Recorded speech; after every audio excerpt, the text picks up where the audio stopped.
Alright guys, it is Wednesday, February 14th, 2024. Daryl Starbird's car show is this weekend, 16th, 17th, and 18th. I pre-registered the car on the 9th. The cutoff date was the 11th, so I got it in before then. I have not got a confirmation email. I haven't got anything in the mail. I haven't got a text. I haven't got anything to tell me if I've been accepted to the show or what day to have the car there. There's no instructions. I have no clue. I've never put a car on that show before.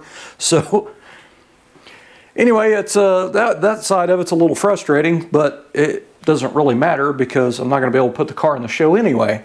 As I was buffing the car last night pretty late, I went through the paint to the primer. So I am not going to put a car in an indoor show and have it up there all weekend with primer showing through the paint. I'm just not going to do it. So anyway, not a good time for me right now. I'm pretty frustrated. I was really frustrated last night, but I kind of knew I was running the risk trying to buff the car out. Here is the issue with it.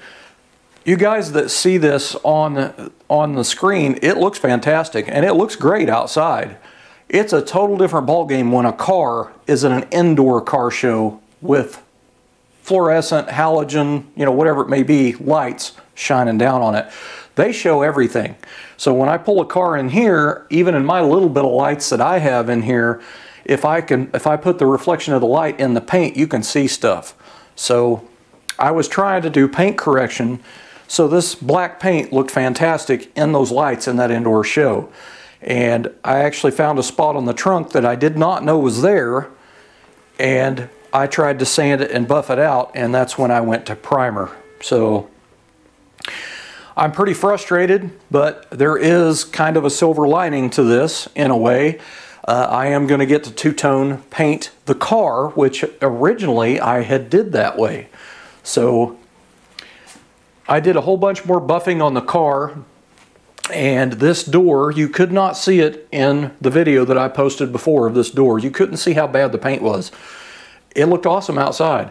After I pulled the car in and then got a light on it in here and shined on it and looked at it, all around the top edge of the door up here, you could see the scuff marks all the way around where I was trying to be easy with the buffer and not get out on the edge of the door. So I had to go back and rebuff the door. And then there were still some scratch lines from sandpaper here and there in it, so I ended up having to rebuff it again. So now it's stage one. And I mean, it turned out really, really nice, and now it matches the rest of the car. The sheen is the same. Before, this was hazy compared to that, and it was textured up, but it turned out really good. So the car has been painted at different times. All the parts have been painted at different times, so that's why some of the paint looks good in places and some of it doesn't. The main body shell of the car was painted in between 3 and 4 years ago. The first time I painted the body shell was 4 years ago. And when I painted it, it was two-toned.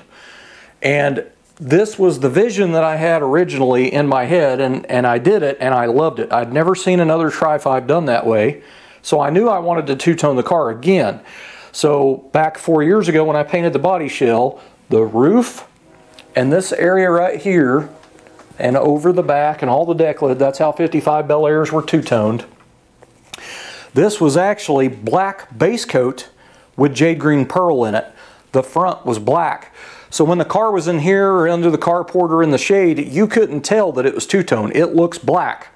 But when it was outside, whatever side the sun was on, you could see the green and the black. So it looked two-tone. It was really cool. But I sanded and buffed the paint, and then I worked on other aspects of the car. And in that meantime, a year goes by. And I come out here and I was wiping the car down, and I found solvent pop in the back top area of the car, which was back here. It had solvent pop all along back in here and up along this. So anyway, I ended up having to sand it down and repaint it. So what I ended up doing was I didn't have the money to buy more base coat with pearl in it, and I didn't have enough money to buy the clear. That would have been, at the time, it was probably around $600 or $700 worth of paint. No telling what it'd be now.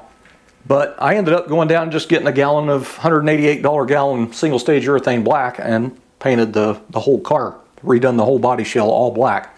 So anyway, I knew at one time in the future I wanted to two-tone the car again, because that was kind of my idea, and I want to do that again because I seen it in person and I loved it. I even have a video way down on my channel with it out in the sun, and it's really cool. So anyway, since I went through, it is now going to force me to paint the car back here. So if I've got to repaint the back half of the car, I'm going to go ahead and do it like I did before. I'm going to do the black base coat with the jade green pearl in it and put clear on it. So right here is where I went through. You can kind of see the primer through the paint. And I just stopped buffing. I didn't even get a good shine out of it yet, and I went to primer. But I had what looked like it was either a blemish in the paint, like a foggy round area, or dieback maybe. I'm not quite sure. So that's why I went in and sanded it, trying to get it out, because you could really see it when you put one of the light fixtures in the paint on it and followed it through there. You could see it. But anyway, it just ruined it. Now this is single stage urethane black. You don't just go in here and spray black on that and then go back a couple days later and wet sand it to blend it in. It don't work that way on single stage. It will look like a fried egg stuck on there. So you'll be able to see the whole outline of that. It does not blend. I know people can say you can do that, and you can't, because I've tried it. I've been painting since I was 16 years old. I've painted a ton of cars. So I am going to go ahead and redo the car back half two-tone with black with jade green base coat, and then put some clear on it. The reason that it solvent popped before is when I painted the car, it was midsummer, and it was either in the 90s or 100-degree temps, and I painted it in here. There's no airflow in here. I don't have any windows, so it's just stagnant in here.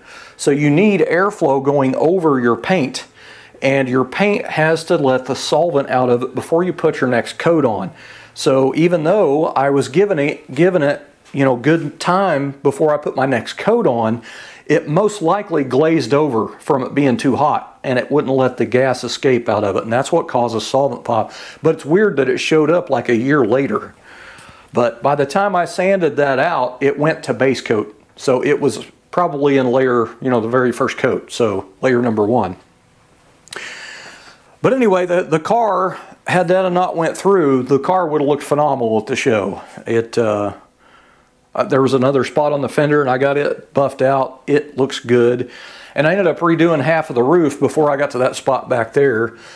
And the roof on this side, it was going to turn out really, really nice. But man, it sucks. But again, it's going to force me to paint the car and get my two-tone paint scheme that I wanted to begin with. So I'm not super heartbroken about it. It kind of sucks, but and I don't have time to do it now. My main focus is I want to get Steve's car done and get it out of here, because I need the room in here, because now my car's got to come back apart. I'm not taping off trim and shit and painting the car. I don't do that. That's a good way for paint to start flaking off around edges, just to tape your trim off and stuff. So the deck lid's coming off, all the side trim, the emblems, the trim around the back glass, all that stuff's coming out. So I get good paint behind everything. So of course I'll have to redo the bottom of the deck lid and repaint it and stuff, but it's going to be a big job. Probably going to take a good month to do it. But I just don't have the time or the amount of space to do it right now. I've got to get Steve's car out of here first, because his car's in 1,000 pieces and they're everywhere. They're scattered everywhere here. So, and on the other side of it, I don't have the money to buy all the paint supplies right now, so I'm going to have to wait until, you know, I get some income from that, and then I can buy my paint supplies. So that's how that works. So anyway, I am not going to put my car in the show this year. I am not. I will be going to the show just to video the show, but I am not putting my car in because I went through to the primer. It's not going to do any good to take a car and put in an indoor show with lights shining right down on the top of everything with primer showing through. So, absolute waste of time. So, I get to miss Starbirds again for another year. But it is what it is. So, that's pretty much the update of what's going on. So I went through the paint last night. It was pretty late last night. I ended up, as soon as it did it, I just kind of sat there for a second staring at it in like disbelief. And then I just laid the buffer down, turned out the lights, went in, took a shower, and that was it. So, yeah, it's all you can do. But again, I can paint cars. I paint cars, so I can paint it. But on the other side of it, I'm going to end up with my car two-toned within the original design that I wanted in the first place. So, not heartbroken about it. Yeah, it sucks. I'm going to miss the show, but it'll definitely be dialed in by next year. Hopefully. So, there's that. Anyway, guys, that is pretty much an update for you. Just cut and dry, get you up to speed on everything that went on. And it, you know, it sucks, but nothing I can do about it. So, with that, thanks for watching.